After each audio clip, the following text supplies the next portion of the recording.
The following program is produced by the Tech Talk Radio Network. My problem is I've got my pointer in the middle of the screen, and I need to move it to the left, but my mouse is over on the left-hand side of the pad. And if I go any further to the left, it's going to go off the pad. Anyway, if you could give me a call, I'd appreciate it. I'll wait until I hear from you. Welcome to another episode of Tech Talk Radio. I'm Andy Taylor. I'm Shawn DeWeird. I'm Matt Jones. And I'm Justin Lemmy. Welcome. It's good to have Matt back with us. It's been a little while. How you doing, Matt? I'm alive. And right now, that's a victory. That's good. We're glad you're here. I have to. Justin is in a bad mood today. We can tell because he doesn't. Tired. He's tired and he doesn't have the football game on the TV because last week was an absolute nightmare. That's a little ridiculous on their part, honestly. Listen, remember, if you don't have the approval of CBS, the NFL, and its subsidiaries, which we saw in Family Guy when the FBI busted through No. Peter's This was door. the mouse. This was the mouse. Yeah. Oh, it was the mouse. Yeah, because that it was means Monday Night ESPN. Football. Yeah, Monday Night Football. Monday Night Football. Yeah, I literally, for those of you who don't know, I mean, we also filmed this and we put it up on the website or on YouTube, and I literally had the game on in the background, and it was like half of my television. You couldn't even see the whole thing. It was like a half of it. And there was no audio. There was no audio. They marked it for copyright. Yeah. Went to upload this, the video. You know, we have the 1 hour video, and I went to upload it, and YouTube flagged it. It said, oh, this has copywritten content in there, NFL. And it showed me where those areas were. So I thought, wow, okay, that's kind of crazy. So I went and looked, and I'm like, it looks just like every other scene, right? So I said, okay, it said that it will still play, though, but it's not going to affect me. It's not a copyright strike against me for having this. Okay, that's good. So I upload it, do all the things that I'm doing. I put it on our blog, Tech Talk Radio blog. And, I put the nice synopsis, photos, the whole bit.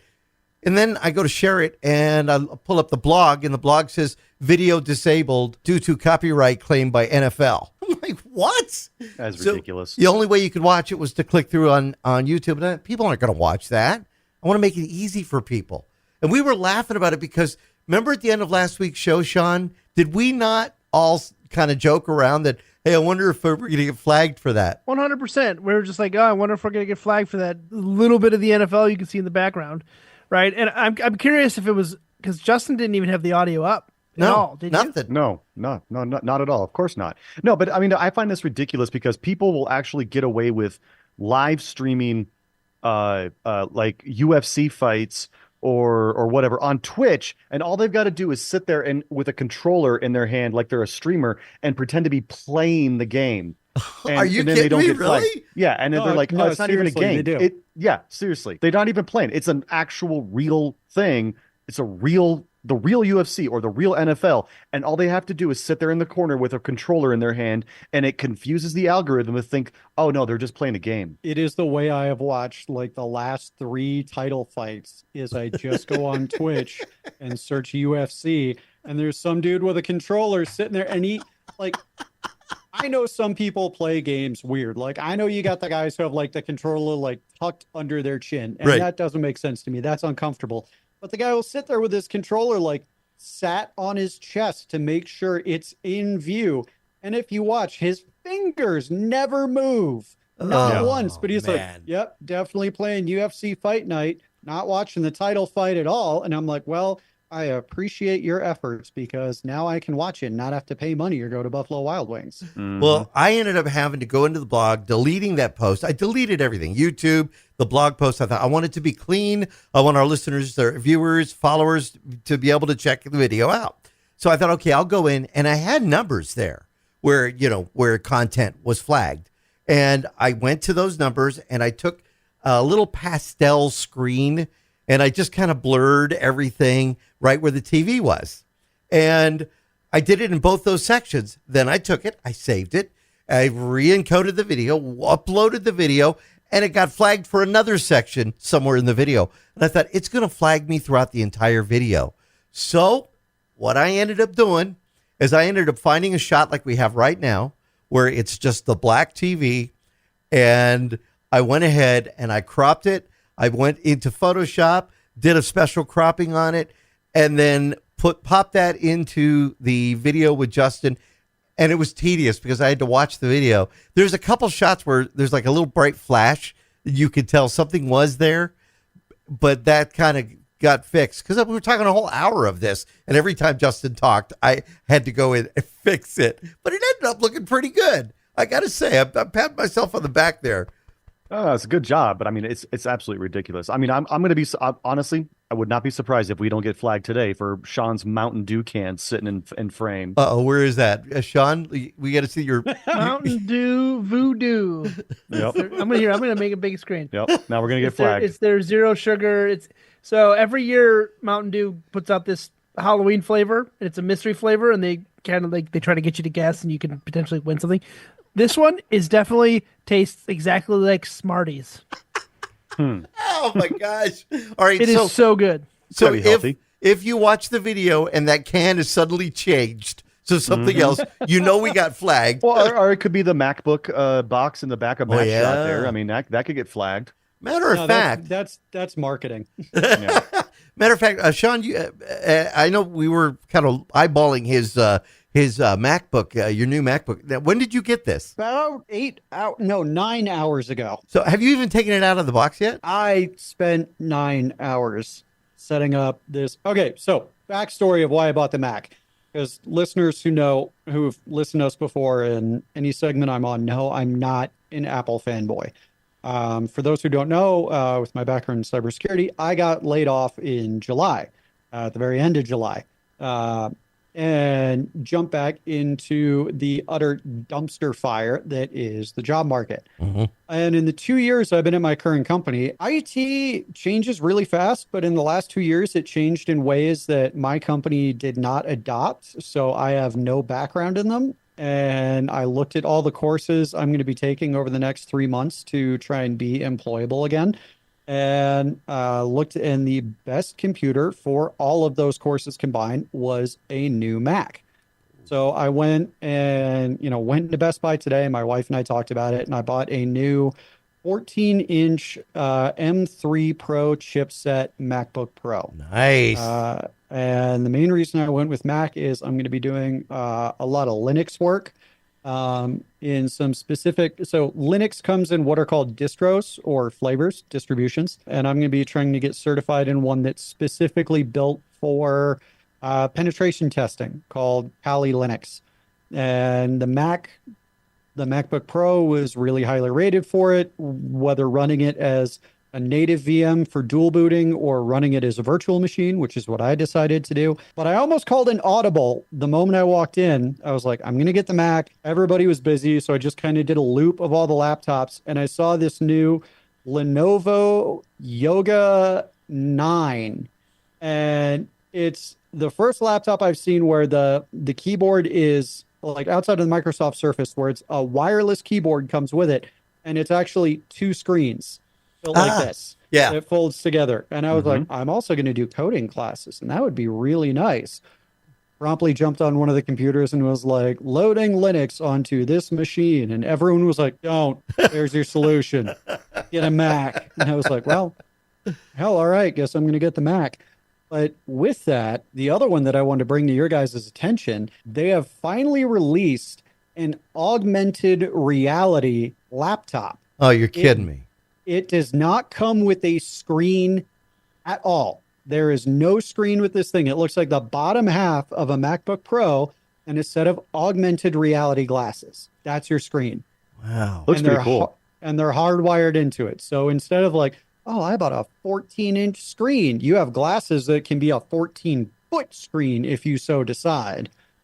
But seeing that, as we talked about VR, like one of the last times I was on here, like, and I had brought up, I'm surprised that no one's using that for their display. They're now doing that. And I think that's what we're going to start seeing here in like the next 5 years is display screens are going to be a nice feature, a bonus that, oh, if you spend extra $100, you can get the externally attachable display. Otherwise, pop these glasses on and welcome to the Oasis from Ready Player One, because everything's going to be done VR now, or AR. No. but it's called the Space Top. The So Space instead of a Top. laptop, it's the Space Top. I don't know. I like the idea of having the screen, even if this is a feature. But I think people are going to buy that for that feature, right? I mean, I can't imagine somebody not buying it because they want to completely immerse themselves in this environment like that. But I'd always want to have, like right now I have two screens for my laptop and I love it, that are available. I would want to have that as kind of like a backup thing. It's crazy. I'm actually looking at this right now. So you open it and the case like peels back and folds over and under. And normally it goes like over and there's like a little like camel hump where the glasses are. But where it like origami folds over is the webcam. And you can actually, it's got like little stilts so you can pull it up and down to adjust where it views you. So then you've got these AR glasses, this like little keyboard and a camera that you can like perfectly set.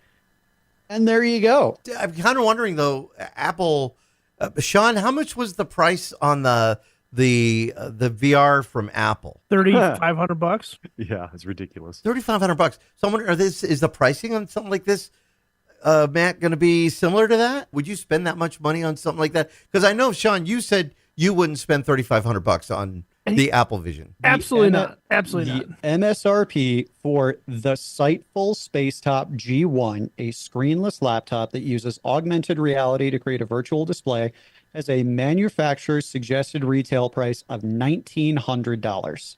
Not bad. Yeah. That is cheaper than what I just paid for this MacBook Pro. Yeah. Yeah. Yeah.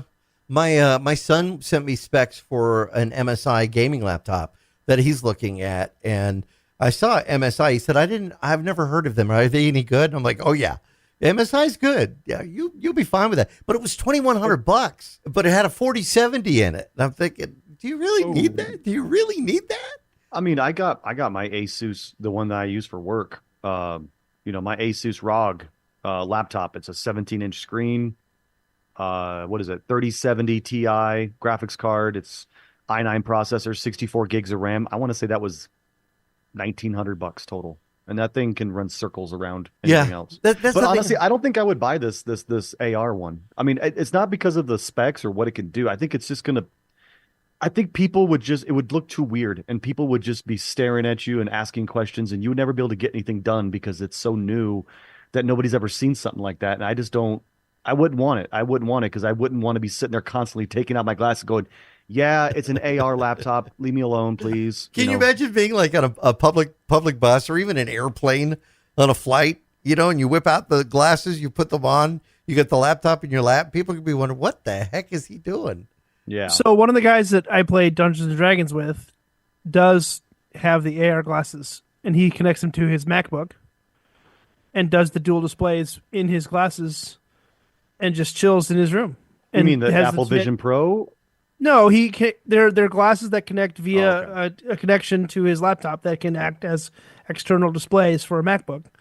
I'll have to get with him to see what actually the model is, but he loves them. I got to check them out not that long ago, and it's weird because they don't have diopters in them, so you can't adjust it to you kind of have to like move them forward and up to kind of get focus in there, but you can scale the size and all that stuff. It was pretty neat. But I just don't know if I would do it. Yeah. Yeah. I don't know. That would be different. I mean, they kind of said the same things when like laptops very first came out. Was people sitting there like, oh my god, is that a computer in your lap? Like, so eventually, yeah. It's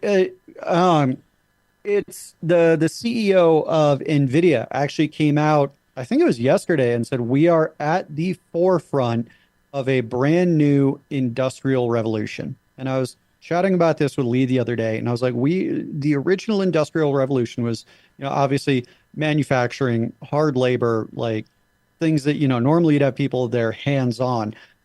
AI and the things that are coming out now are in my opinion, the digital equivalency of that same thing, to where so many things that might be repetitive. Oh, hey, I gotta script how to do this task so I don't have to do hands-on. Now you can just be like, hey, Chat GPT, we do this all the time. Can you script it for me? And it's like, yeah, sure, got you, bro. So yeah. I think with that, tagging onto VR, AR, XR, whatever they're going to brand it as, I think we're seeing kind of turning the corner to what's going to be next. And it's exciting. It's weird, but it's kind of funny when you think about it, though, because I think we would have thought of Nvidia as part of this, they make graphics cards, they do this, they do that. And we would never have thought of them as being a big player in this next, digital, revolution. And they have been, because they put everything into saying, AI is going to be here. We're going to support it. We're going to create the products that will be able to handle all of this, artificial intelligence and the needs for this. And those people that bought into the stock with Nvidia thinking now they're just a graphics card company, those people that bought in are doing pretty good. Oh, yeah. My friend who bought into that when he was a teenager retired last week. Amazing. Yeah. Yeah. He's Amazing. a year younger than me. Not bitter at all.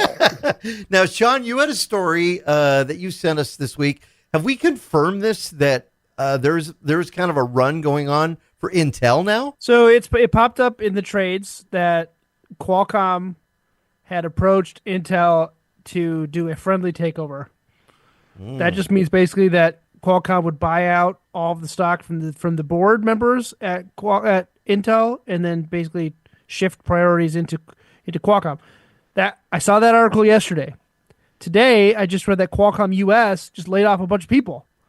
So I have no idea. Oh, wow. Right? So, I mean, Intel is in the toilet right now, right? I didn't think they were that bad. Why are they in the toilet? So you've not seen all of the issues with the 14 generation and the 13 generation chips? Yeah. That's not. So It's Intel bad. has this major issue with the 13900 series and the early 14th gen chipsets, Right. that they are basically at the transistor level frying themselves. Now, have they come out with a fix yet? I know. I think it was going to be the motherboard companies. They say that if your processor is showing symptoms of this problem, it's going to continue to get worse. Right? Your processor is just going to continue to basically overheat itself and just fry itself. Yeah.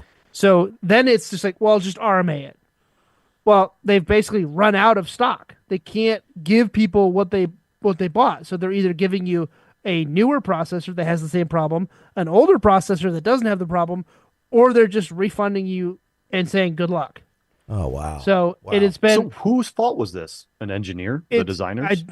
It's a problem at Intel, and it got past quality control somehow, and it's just been. So do you think their stock is really, really low? Like they are on an absolute decline right now. I thought they were just too big to fail. I mean, Intel and Right. AMD. So are the two big ones. This is the big question, right? You have AMD, you have Intel, you have Qualcomm, you have a couple other Chinese chipset manufacturers, right? If Qualcomm comes in and says, "Well, we're going to buy out Intel," well, there's a lot of people that are going to say that's going to violate some, whatever the law is, Antitrust law, the Antitrust, antitrust monopoly law. right? Because Qualcomm's just going to have this huge share, and you've already seen Qualcomm trying to sneak into the lower end laptop market. So it's smart for Qualcomm to try and do that, where Qualcomm has just historically been a cell phone chip manufacturer or other, onboard integrated circuit manufacturer.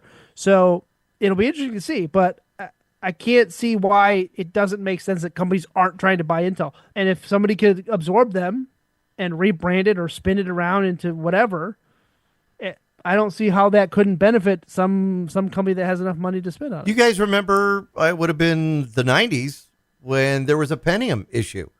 The Pentium processors had some kind of issues with them, and they did a fix. They basically replaced many of the processors. I remember going through that. It was, and that's when you had opportunities. You could use Cyrix, or you used, or AMD. You would use those processors, the DLC 40 and the X40 and some of those other ones. And Intel had these Pentium processors, but there was a problem. And a lot of people thought the same thing back then, that was going to be it. And they ended up coming out of that okay. I am hoping, because we've had people from Intel on the show. We still know people that work at Intel. We were kind of hoping maybe they will come out of this, but I don't know. When we got that news about Qualcomm, we thought, well, wait a minute, maybe this situation is a little more bleak than we'd like to. There's problems, and I'm hoping they're able to fix them. I really am. So here's the thing. We've discussed this before. We know I'm an AMD fanboy. I've been an AMD fanboy for most of my life. Way back when, one of the things that really changed and turned AMD around, because they were really lagging behind Intel for a long time. AMD was the very first company between Intel and AMD. They were the first ones to create a dual core CPU. It was the original Athlon X2. And the guy who created the Athlon X2 actually did what is almost considered antiquated now. He hand laid the architecture for that chip. He didn't have a computer build it, anything like that. He hand laid it. Wow. And the Ryzen chipset, which has really turned AMD around, they basically called him and they were like, hey, buddy, it's been a while, hasn't it? Can you please come back? We're really struggling. And he hand laid the original Ryzen chips, which they've taken off. They're great. They're great bang for your buck. They're big machine. They're beefy things, especially like the Threadripper is just a monster. Yeah. But when and this is one of the things that turned me off to Intel, was when the Athlon X2 was really taking off, Intel called all the manufacturers. They called Dell, HP, Compaq was still around, E-Machines was still around. They called them and they were like, hey, so AMD is starting to kick our butts.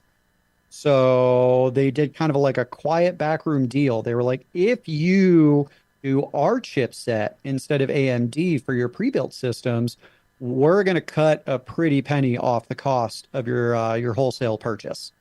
And it ended up getting them in a lot of legal trouble, because basically it was not an actual legal deal. It was, backroom, wink, wink, nudge, nudge, hey, buddy, we're fine. Right. And it got them into big trouble with the U.S. federal government. So to see that, their chips are eating themselves alive, like, I'm sitting here like, oh, it couldn't happen to a nicer group of folk. Like, that's just, that's a shame. I view, in terms of like tech in the market, you either have the superior product or you don't.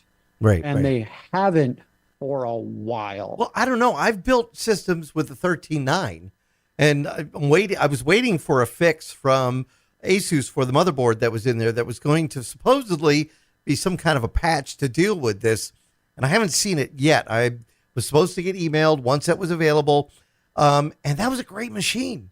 I built my wife's with a 12.9, and I love it. It's faster than mine, and I think it's great because I've got the 11.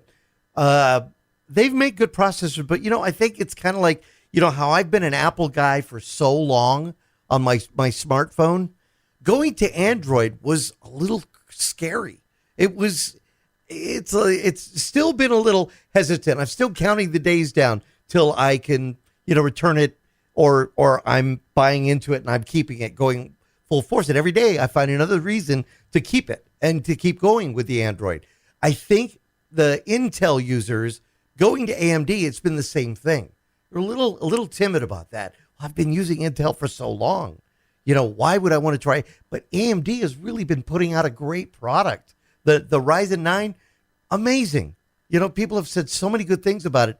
Kind of think that maybe people, if they open up their eyes and they give it a shot, they're going to be happy with it. To go with that, I've been living in a new video game, Warhammer 40K Space Marine 2.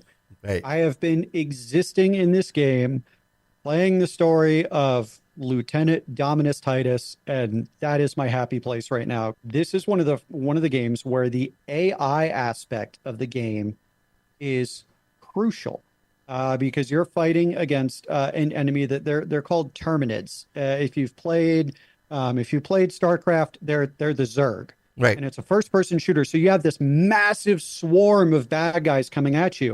And I was actually, when I was at Fan Expo, I got to actually chat with one of the developers because they were presenting the game there. He was like, yeah, so the main swarm, when you see it like coming towards you, the computer runs it as one AI element. And then as it gets closer, it crosses this delineated line and these individual units start popping out. But it's every individual unit from that rendered swarm. And each unit has its own AI instruction that's popped in it.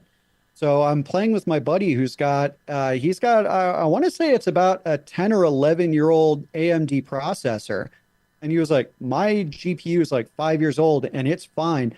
For the first time ever in a video game, I am reaching a CPU bottleneck. Oh, wow. Because of the amount of logic required for this AI. But case in point, what I'm trying to say here is he is running a 10, 11-year-old AMD CPU. It is still able to play this game. You can't play it on maximum settings, but a 10, 11-year-old CPU from AMD is still able to do that level of AI logic and routing and control. Wow. That is pretty amazing stuff. It really is. All right. Well, tell you what, we're going to take a quick break. And Warhammer, I understand Henry Cavill plays that and is a big fan of it. We'll jump in that after the break. All right. I'll touch on that. I'm Andy Taylor. I'm Shawn DeWeird. I'm Matt Jones. And I'm Justin Lummy. Find us on the web at techtalkradio.com. We'll be right back. And now, back to Tech Talk Radio. So right before the break, Andy brought up Henry Cavill and Warhammer 40K. When Henry Cavill was actually doing an interview for The Witcher, one of the questions was like, what outside of The Witcher, what's your nerd thing? Like, what is your thing? And without skipping a beat, he just goes, oh, Warhammer 40K. And as soon as he says that, the actor who played Yaskir goes, oh, you play? And he was like, oh, yeah, right now I'm running, I think he was running, it was either Terminids or like Eldar, but he was like, oh, yeah, I'm running this right now. And they were like, oh, so you should, and we should. And people paid attention to that because the one downfall, the reason Henry Cavill actually quit The Witcher is because he knows the lore. He knows the stories. He knows everything about it. He is a nerd's nerd. There is a picture of like all these big name actors like Robert Downey Jr., Chris Hemsworth, well, all the Chris's, like holding these babies, and then there's Henry Cavill like cradling a 3080 Ti like it's his child. And he knows the lore so much that he would get so upset with the writers room being like, no, that's not lore accurate. No, that's not what Geralt would do, that eventually he just quit. Oh, and wow. Amazon came to him and they were like, hey, so this friend of a friend told us that you know Warhammer 40K, and we were thinking of making a Warhammer 40K TV show. Would you be interested? And they are making it. It is in progress. They are making the show. But Henry Cavill was like, I will absolutely be involved if I'm the executive producer and I have hiring and firing rights everywhere. Wow. So he has hiring and firing rights for the writer's room. So if somebody's like, I think we should tell our own unique story that doesn't have anything to do with the lore, he is going to punt that person out of like an 8th floor window and then go hire someone else. So when you said That's like awesome. Henry Cavill is like big into Warhammer 40K, he's still today posting on his Instagram like his stats playing Space Marine 2, like getting up That's there, awesome. like playing the multiplayer component with everyone. It's wild. I hope to end up with a lobby with him one day. That is awesome. Over the summer, my wife's cousin brought the tabletop version of Warhammer 40K Ooh. to our family gathering. All right. So I spent 3 nights, 3 separate nights, 3-hour sessions doing the kill team Space Orcs vs. Veterans. Ooh. It was amazing. I'm going to get the pictures and I'm going to send him. You can put it on the blog. But he has the whole setup. He's got the starter kit. He paints his own minis. It was incredible. I almost bought it when I went to Gen Con this in at the end of August, but I would have spent way too much money, so I didn't. But there is a tabletop version of Warhammer that is incredible. So I will just leave it at that. Isn't Warhammer the tabletop one where you have to like paint all your miniatures and You people paint the send- miniatures, and then it's a specific version called Kill Team, which is different than like the campaign settings. This is more like a skirmish where you just fight each other for an objective. Right. But it is a tabletop version where you have measurements and you have a ruler and you're doing. It's It was incredible. Now, if I've never played this before, would I be able to get into it, you think? Or is this seasoned gamers? If I might jump on this one. So there are now 3 different settings where you can play Warhammer 40K. The one Shawn is talking about with kill teams, traditionally your miniatures in the campaign setting, each miniature represents like a squad of guys. In kill teams, think of it like special ops. Each mini represents one character with specialized versions. It is the easiest way to get into the game. Then they, with the new release that they dropped 6-9 months ago, I'm guessing, they dropped a new thing called Combat Patrol, which is kind of in between the two. And then you have traditional Warhammer 40K, which is just massive armies. And the army is decided by point value. So each unit that you have, like a little guy is worth X amount of points. Mech is worth X amount of points. A Thunderhawk gunship is worth a mass amount of points. It's amazing. It is not an easy thing to jump into by yourself, but if you go to pretty much any local game shop, they'll have a Warhammer night, and any Warhammer nerd, except for like, the frankly, the basement dwellers, they're going to be there willing to bring you in and teach you. It is awesome. It is amazing. It is complicated. But Shawn, when you said orcs versus veterans, do you know what army the veterans were by any chance? I don't remember, but there was a bunch of snipers, and I got to murder them with. They were Tau. Oh, that's. If it's a bunch of snipers, they're Tau, and that's disgusting. I'm so sorry your intro was Tau. Oh. So for Warhammer 40K, you've got all of these, and I'm sorry, I can nerd out about this for the whole show. So I'll do this and then I'll be quiet. But like, you have 3 different main factions, like overarching factions for Warhammer 40K. You have the Imperium of Man. You have the Xenos, which are aliens, and that's like the orcs, the Tau, the Eldar, the Aldari. Then you have the forces of chaos, which are corrupted Imperium of Man. Shawn, orcs are amazing. I'm so glad you got to experience that. My wife wants to play orcs. It was the orc commandos and the veteran guardsmen. So I played both sides. I preferred the orcs. I preferred the orcs because that's like my play style. Like big and beefy, get in there and just mess stuff up. Wow. And their names are hilarious. Like Slice Boy and Rocket Boy, and I mean they're it's fantastic. It was so fantastic. Big Gunna Bro. When you're talking about the veteran guardsmen, that's the Astra Militarum, which is these are regular old humans equipped with like a laser. They call it a las gun, and it will blow like a meter-sized hole in a wall with one shot. Like in today's military, it would be the end-all be-all weapon. It is jokingly referred to in Warhammer 40K as the flashlight. It is the weakest weapon out there. The Astra Militarum settle fights just based on pure, overwhelming firepower and like sundering amounts of artillery. Wow. Like an Astra Militarum artillery barrage will crack the mantle of a planet. All right. Orcs are ridiculous because they make things work solely by believing it. Like they're like, this will fly because we think it should fly. And the world is just like, yeah, sure, why not? Okay, some great stuff there about Warhammer. Gonna have to definitely check that out. And one of the cool things about it, we can talk about a little of everything, video games, consoles, TVs, the whole bit. But when it gets down to it, we're dealing with the same stuff that you may be dealing with. And Shawn, I know that you did something that you didn't think you were going to be doing. You finally took a step. You want to tell us about that? So we've talked about it, and I finally was getting so frustrated. My computer just started. I was losing USB drivers. Like I had issues last week when we were recording the show, and this morning I had the day off of work because I've been working like crazy, and I just said, you know what? It's time to wipe my machine. It's time to get it back to bone dry. Just get it done. Wow. So I downloaded the media creation tool. I made a USB for Windows 11 Pro because that's the version of Windows I have. Is I have Windows 10 Pro, which those license copy over to Windows 11. And then I plugged it in. I booted from the USB drive and said, "This computer does not support Windows 11." And I was like, "That doesn't make sense. It's not that old of a motherboard. It's Right. It's a Ryzen 3700. Like I should have enough, right?" So then I did some Googling. So with this motherboard specifically, you can boot into the older BIOS mode, or Right. you can boot into the UEFI mode, right? So that had to be enabled. Well, once that was enabled, I was like, I'm ready. I'm golden, right?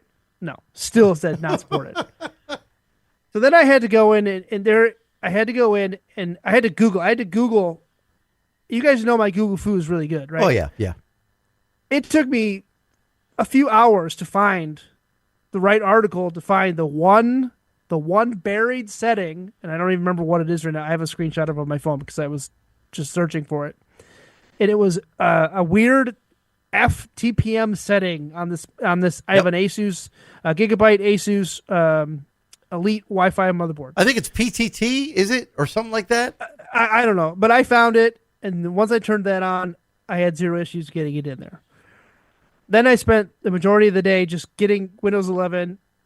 Then you don't realize how many things you actually have to reinstall when you go to a new version of computer. Oh my! It was like I wrote a list of all the applications that I consistently used on my computer before I wiped it, and then it was like 30 things. So then I'm just going through the list. Okay, I got Chrome, I got Firefox, I just went through this huge list, and it's like, oh my God, there's so many things that I have to do. And then I had to do USB driver updates because I was having issues with my headset not working, but the headset would work, but the mic wouldn't work. And I was having weird issues with my A10 Mini not being read by the USB. And then my Stream Deck wouldn't work with USBs. And then I did a Windows update and then it worked. So the summary of my today is that it is not easy even for somebody who is, I feel like I'm pretty technologically savvy, to just do a basic Windows 11 upgrade. No. To a clean version of Windows. Like I feel like a lot of people that don't have patience with technology would have just given up and gone and bought a new computer. Right? Exactly. Oh my God. There's a great tool I've discovered over the years if you're doing something like this where it's like I got to reinstall Chrome and Steam and Spotify and Discord, It's called Ninite, Ninite. Yeah. And you can just go in and like go down the checkbox of like, I want all of these things. And it pumps out a custom installer and you run the exe and it goes through and just like default values for everything. So you can't do any customized installs. But if you're running like one hard drive and just trying to get a machine up, it will go and install all those things for you. It'll do the download, do the install. Awesome. And then at the end, it's like, all right, I'm done. Now you get to go spend 45 minutes signing into everything. Have a great day. Well, that was the other thing too. It's like I had to remember, okay, now I have to dual authenticate everything. My Google email is getting pinged every 2 seconds because I have to dual authenticate this app on Google, this app on Google. Now my work VPN needs to dual authenticate through Okta. And now my 1Password, now I have to go, oh, did I save my PDF for my master password? Sure did, thank God. Because if I would have done that, I wouldn't have been able to use 1Pass on my computer anymore. I'm having the same thing going through the new Pixel 9. Having to reinstall, basically it's like reinstalling, having to go into the apps, configure everything. Okay, that one works. That's been a pain in the neck. So, but you finally had to do that too. You had to do that as well, right, Justin? Even you were going from Pixel to a Pixel, but you still have to do it, right? Well, I mean, it's obviously it's a backup. I mean, I just restore the backup, but I still have to log into everything and re-authenticate everything. So yeah, that was the problem. Yeah. But you got Windows 11 installed correctly, Shawn, and you're good to go? Yeah, so I think it's great if it seems to run really well. And again, after I installed a lot of the apps, I spent the majority of the day just customizing things, getting where I wanted to, and Googling how to get rid of all of the ads that are on this Windows 11, right? So getting it out of my start bar, getting it out of my search window, getting it out of everything on Windows 11 has ads in it now. But there are ways to go into the registry and make some small changes so it doesn't serve you ads. You can actually disable Copilot, which I did immediately. Where do you see the ads? Because I run Windows 11 3 different so, places, and I don't see any ads anywhere. So I would click the Windows button, and I would get served like recommended apps that I don't have installed. If you click the search bar, it would serve you sports scores, weather, recent weather highlights, like the whole sidebar thing. Those aren't ads. Okay, Kind of ads. Information that I don't care about. How about that? All right. If it's not ads, sure. It's information that I don't care about. I don't want to see it in my search bar when I'm trying to search for a file on my desktop. But it wants to learn about you by what you click on. True. That's what it's going to do. That's also true. But I just want a clean operating system. That's what I Then want. you're going to want to do Linux because you're never going to get that with Windows. No, I understand that. I can dream. All right, we got to take another quick break. We come back. Justin has a question. He's going to tell us about a new website as well. And we got a couple of listener questions as well. Hopefully we can get to. I'm Andy Taylor. I'm Shawn DeWeird. I'm Matt Jones. And I'm Justin. Let me send us an X at Tech Talk Radio. We'll be right back. And now, back to Tech Talk Radio. So recently, I told you guys I DJ'd a wedding. Uh-huh. I DJ'd a festival. Yeah. And, kind of wanted to get back into doing more of that kind of stuff. You've been having fun with it. Yeah. Yeah, I've been having fun with it, but, nobody really knows that I do this kind of stuff. So I wanted to get some business cards that I could hand out. But then as I'm designing the business cards, I realize I don't have a website. I don't have a professional email address. I don't have any of that stuff because I don't know. I just never really thought about it. But I'm not going to design a business card and put, my personal Gmail address on it, and then nothing that people can be able to understand. So yeah, I bought a website. Nice. And I put it in chat there. All right. I used Wix, Wix, Right. to design it. The thing about Squarespace and Wix, they tout that it's, super easy to design a website. Mm-hmm. It's click and drag and your website's up running in minutes.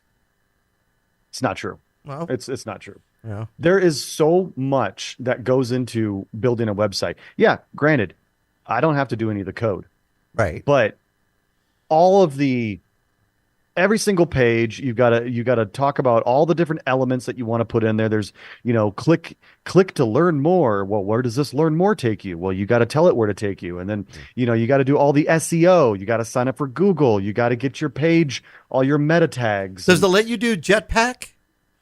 Jetpack, have you seen that yet? I don't know. What Jetpack is a really cool tool for doing a lot of that stuff.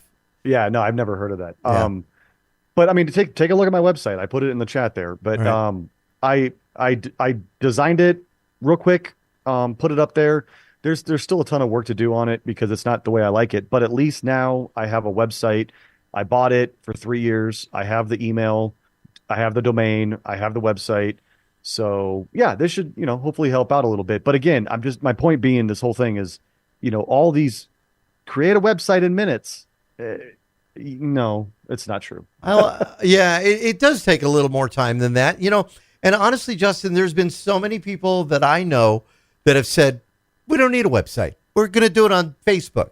We're going to do it on Instagram. And those are great resources, but I still believe the professionalism is extended when you have social media, but you have a website that people can look at and an email address that people can look at. Now, the only thing I see, and this is from somebody who's designed and bought domains and the whole bit, is I like your site. I looked at it, but the name can be difficult in translation, only if you tell somebody. But if you're giving it to them on a card or something like that, they're going to see one means ONE, Yeah. So again, that's a good idea. But no, I do believe people still need to have websites, and people have kind of Wix. I don't know about Wix. I know Barry used Wix for his website, which I have the domain for that one. I honestly like WordPress and Divi. Divi is pretty good. Again, you still need to know a certain amount of WordPress terms and whatnot. But Divi is really great. If somebody is looking, you go to Element. I think it's Elemental Themes or Element Themes. You can find out, or just do a Google search for Divi. They have so many templates up there that if you're new or you're looking for somebody, you want to tell a web developer, hey, build a site using this, they can do it. And again, it's not too bad. But are you having fun with it? That's the main thing. Yeah, I mean, I'm having fun looking at it, figuring this out. I mean, I've never really designed a website before. Well, no, I should take that back. I mean, it's been like 20 some years, but this is interesting the way they do make it a little bit easier to get the basis of it, but you really do have to dive into the deep details of everything. And so I find myself clicking through the pages and checking every single word, checking every single link, making sure that it actually goes to where I want it to go. But again, it's about that professionalism to be able to have that, because I think, it doesn't really matter what industry you're in, but if you're trying to promote yourself as a legitimate vendor of a product or a service, and you're just going to give them a Gmail account as your email with no website for them to go look at, it just screams, amateur to me. Yeah. So to have something basic where it's just, hey, here's my website and my card, that I'm going to give out. It's a very simple card. It's got my logo on the back. It's got the website. Especially Bam, if done. you think about it, Justin, you're in a situation where, okay, let's face it, somebody wants to book an event like a wedding. They're going to tie you up for a weekend. So you're going to want a deposit. If you're going to be leaving a deposit with somebody, you want to make sure they're a legitimate company and they've been doing things. One other thing I think would be great on your website is some video. Maybe you have Misa come out when you're doing a gig and just shoot some video. Or if you have video friends that are up there, I'm sure you do from the TV days, have them come shoot some video of you working. There's a guy in California that I used to work with, and sadly he passed away some months ago, Bob Stock. He's a great DJ.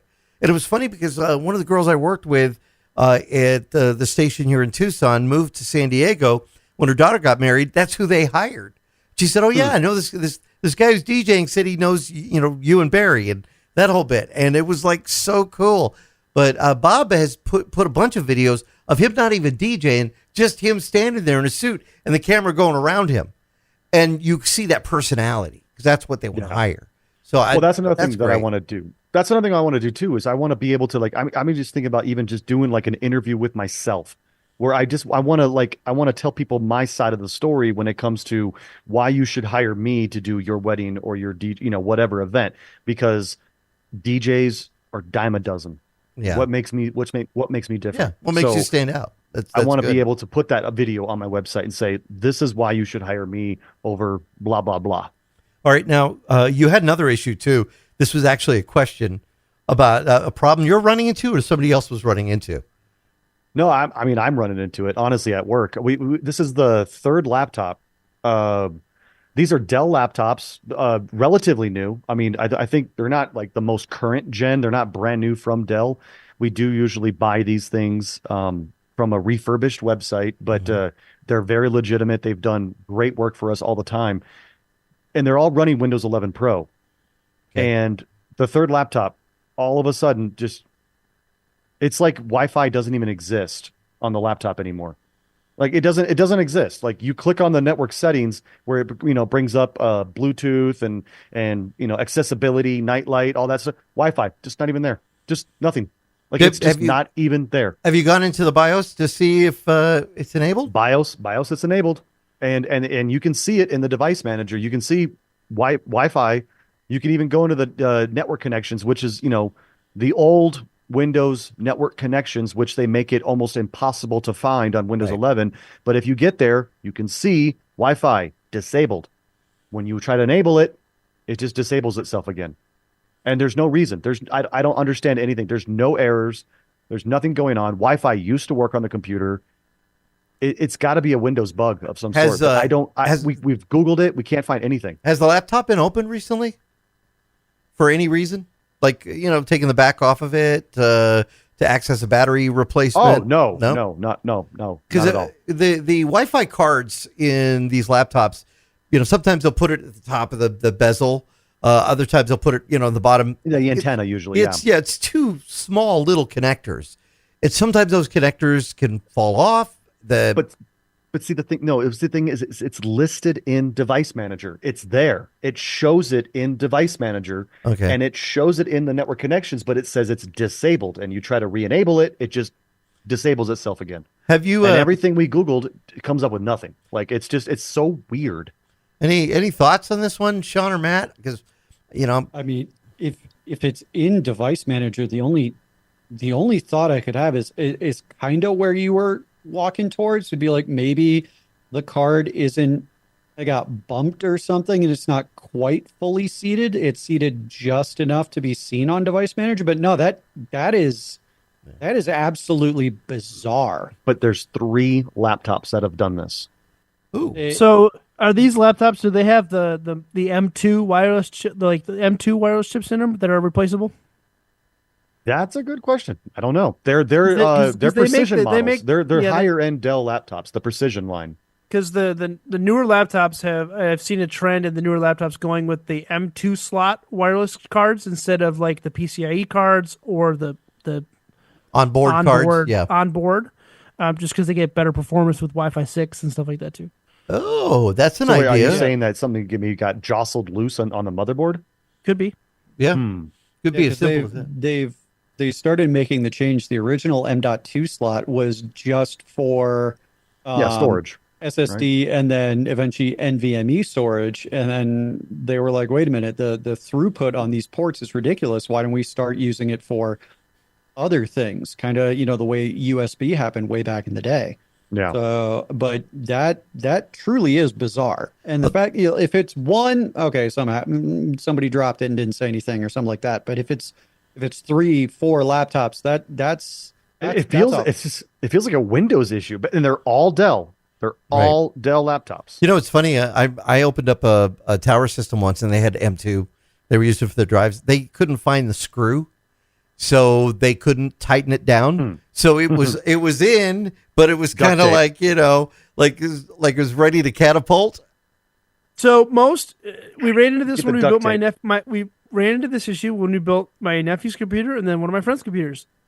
Drives, most motherboards don't come with an M2 socket screw on the motherboard, and most drives don't come with one. So unless you just have one laying around, you're kind of up the creek when you put an M2 drive in. So the way I fix cars, For a just pull the standoff. part off somewhere else. All right, junkyard. We got to take another quick break. We come back. We'll see if we can maybe future research that and see what you come up with on that. But we'll be back with more of Tech Talk Radio. I'm Andy Taylor. I'm Shawn DeWeird. I'm Matt Jones. And I'm Justin. Let me find us on Facebook, facebook.com/Tech Talkers. We'll be right back. And now, back to Tech Talk Radio. Hey, this is Harold Perrineau, and you're listening to the Geeks on the Radio, Tech Talk Radio.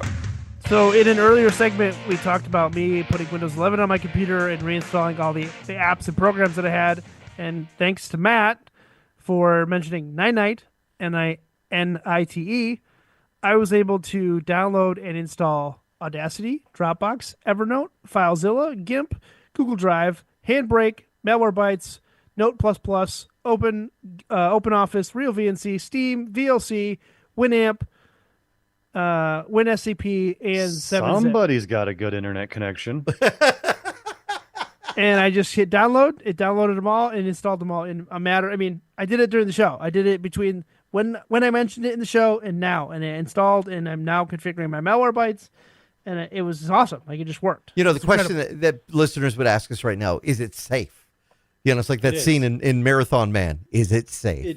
It is safe. I've been using it in my IT career since like the very start of my IT career back in my enterprise IT career in like 2012. I started using it where Shawn is actually using the free personal version. You can actually buy Ninite Enterprise and use that same thing. And the options that come with that, it's like, okay, you can set it to a media that you hand around. You can do network installs. You can look at all the computers that are on it and manage updates, everything like that. Like it is the question of, is it safe? It is safe. And it's awesome. I've been using it for 14 years at this point. Now they have their And own. it was they have their own very website. easy. Yeah, yes, Ninite.com, but it was very easy. I just went to it, clicked the programs I wanted, hit download.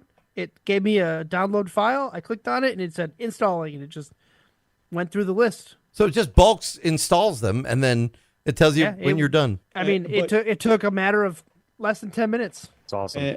And the big part of that is the installer that it provides you is customized to the options you chose on the site. So choosing those like 15 programs that Shawn listed off, they all come in that custom downloader. If you chose 13 of them, you get the custom downloader. It's great stuff, man. We still have a lot more to talk about for this week, but we'll hold it for next week. If you have a question or a comment to us, drop us an email, techguys@techtalkradio.com. Had a couple people that called into the afternoon radio show this week and actually said, hey, I'm listening. So thank you. And tell your friends about the show as well. I'm Andy Taylor. I'm Shawn DeWeird. I'm Matt Jones. Glad to be back. And I'm Justin Lemmy. Thank you all for listening. Have yourselves a great week. We'll see you next time.